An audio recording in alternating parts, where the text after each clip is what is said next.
on the Legacy Forge podcast. I'm your host, Craig Whitney. Having an awesome day, evening, morning, wherever you're tuning in today. Hey, just before we get into today's episode, like and subscribe on all platforms, Apple, Spotify, and YouTube, and tag a mate. This is all about becoming excellence in being. Arete is the Greek meaning for excellence in being, not more doing, being. Today's episode, we continue this quest down the Arete Pyramid. Remember, Arete is Greek. It means the excellence of being. The last couple of weeks started with legacy, or Atenum, mark of the immortal. Then we've moved to leadership, integrity through influence. This week we're looking at identity, or the Greek word is virtus. It actually comes from Latin, but the Greeks built the foundation around it. Latin. Virtus is Latin for the courage of being.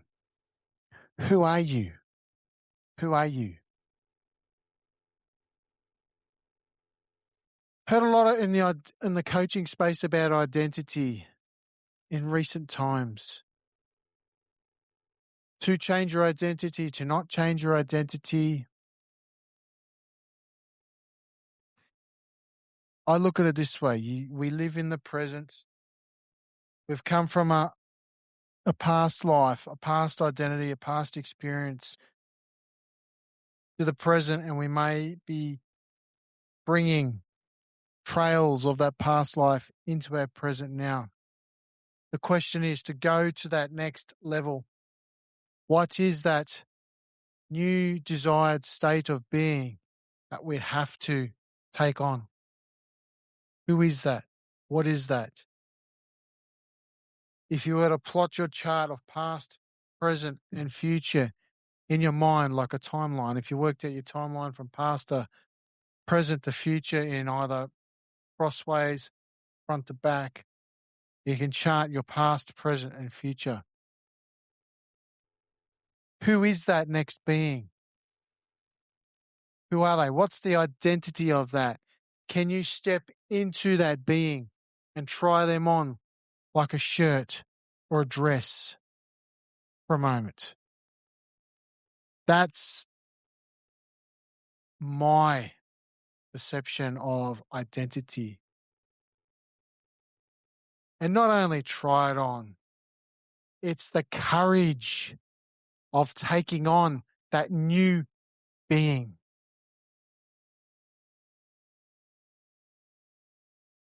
Another way of looking at it.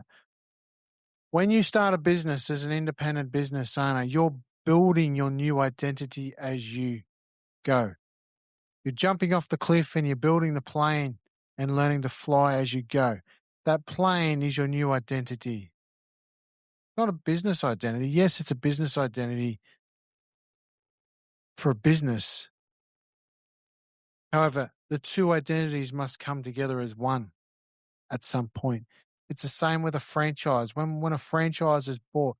So what is a franchise for all my followers out there? Franchise is an already put together turnkey system that works. It is an identity within an ecosystem of franchisees and franchisors that works. You as a potential business owner or a franchisee purchase that identity, and now there's two identities that must come together as one for the courage of being. Otherwise, there may be conflict between the two identities if they do not merge to one. Now, before dominion, before leadership, before authority, was virtus.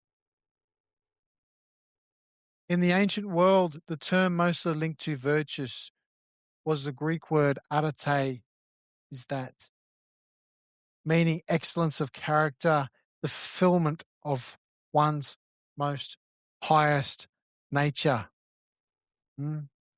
While virtus itself is Latin, its philosophical spine was Greek.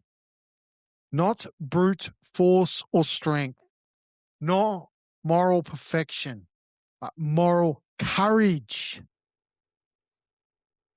The disciplined alignment between who you are and how you act.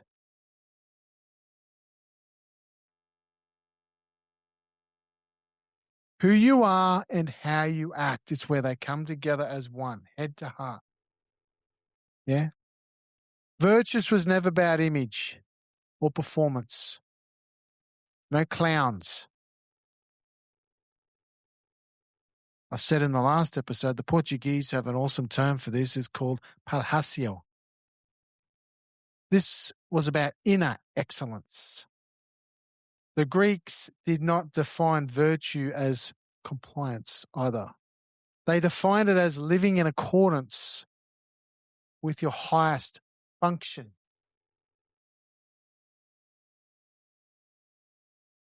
Highest function was the legacy.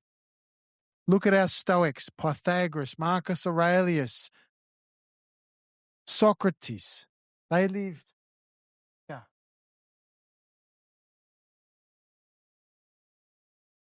They were definitely in alignment with who they were and how they acted. Yeah. The Greeks did not see virtus as compliance. They defined it as living in accordance with their highest function. For a blade, excellence is sharpness. For a horse, excellence is strength and speed. And for a human being, excellence is integrity of the soul. That is virtus. There's two parts to it, the courage of being and the integrity of soul. There's an old story of a warrior who mastered combat yet was denied entry into the higher command. You are skilled, the elders said, but you are not yet virtuous. The warrior bristled. He had medals, scars, reputation. The elder led him beneath the temple into a silent chamber, lit by one flame, and placed bronze mirror before him. Remove your armour, he said, piece by piece. The persona, the toughness, the humour used to deflect, the story of why he wouldn't change. Then the elder asked, when no one was watching, or is watching, who are you? Kind of a question from last episode.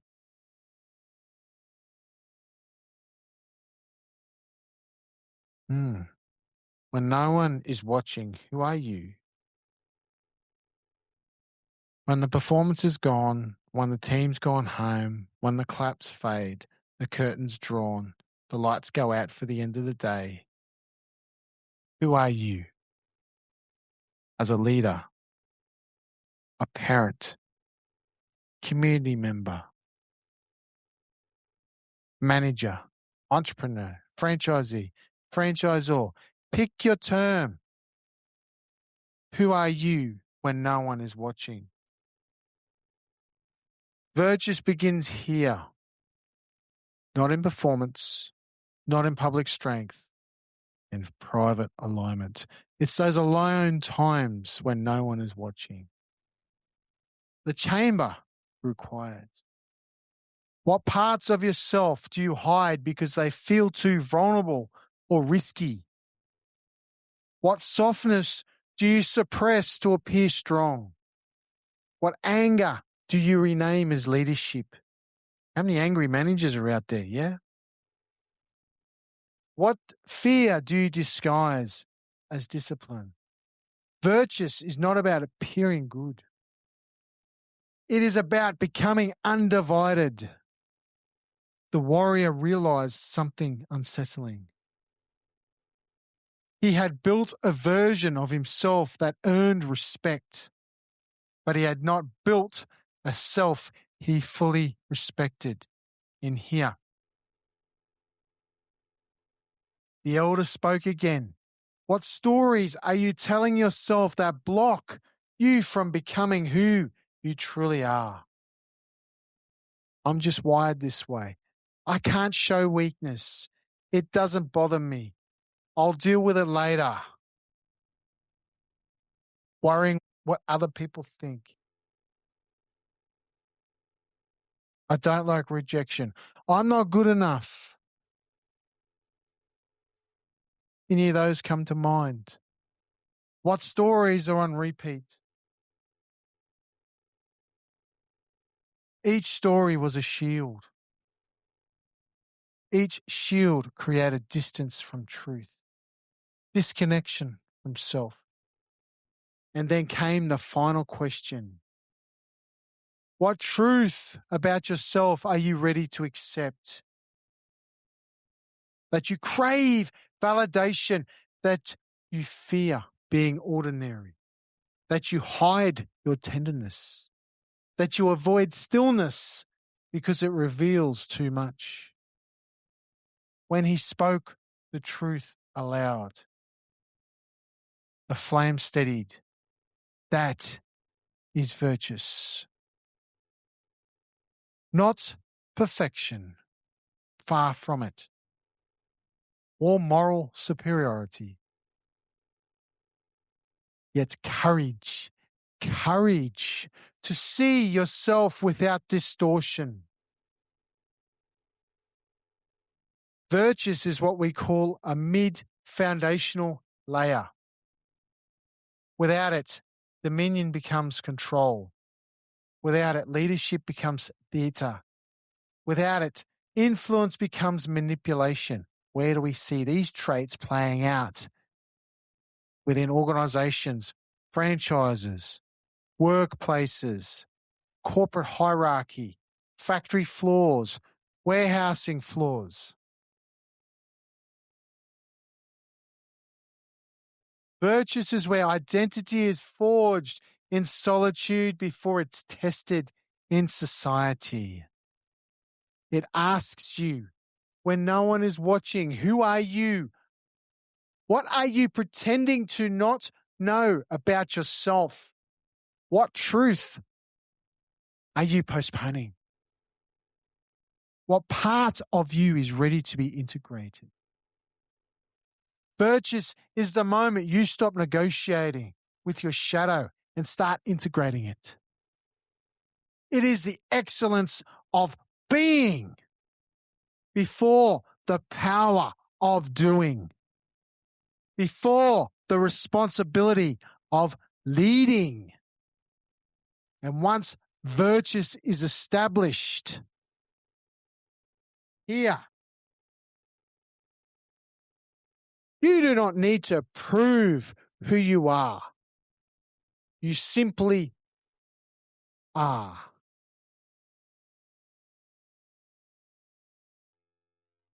Now, the way we work the Arete Pyramid, instead of working up the pyramid from a performance or a rah-rah spectrum, we start with the top. We attack the ego or the safetiness that keeps us comfortable. Go into our soul. Work down.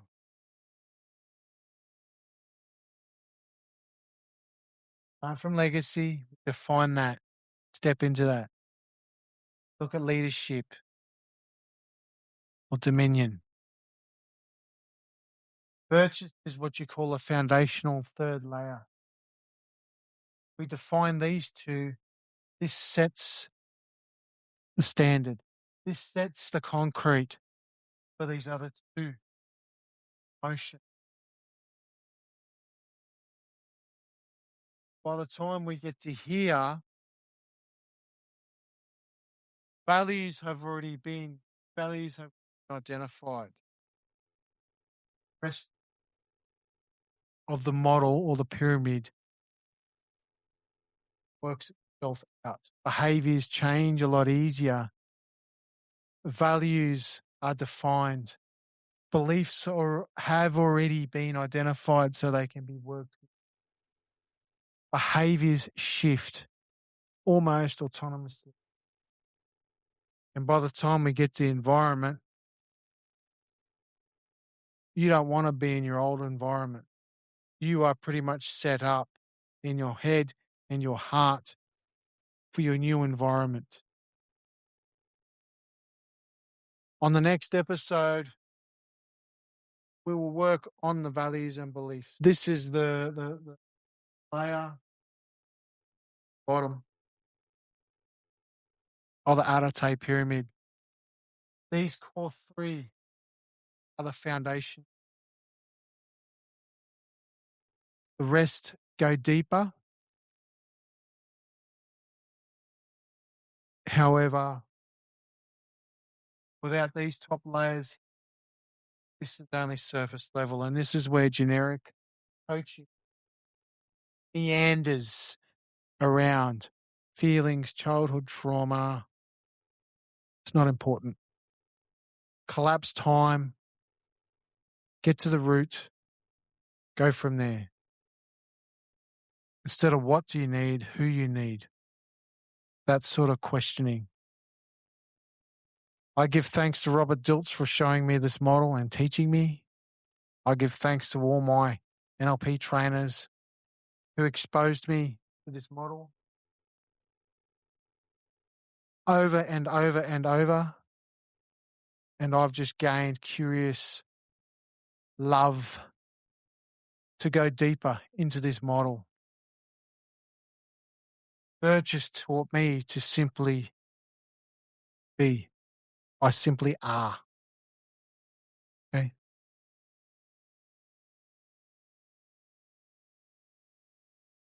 Anyways, guys, that's it for me for today's episode 22. Tune in till next episode where we'll dive deeper into values and beliefs. Got some value here? Like and subscribe on YouTube for the video, Legacy Forge podcast, Apple Podcasts, and Spotify, and tag a mate. Share this with them if you're getting value. Yeah? We've got to get the word out. We are here to serve excellence in being. Alrighty, guys, until next time, speak to you soon. My name's Craig Whitney. I'm the founder of Next Level Coaching and the Arete Method. Bye for now. And I'll drop a link below. Any questions, do reach out. Bye for now.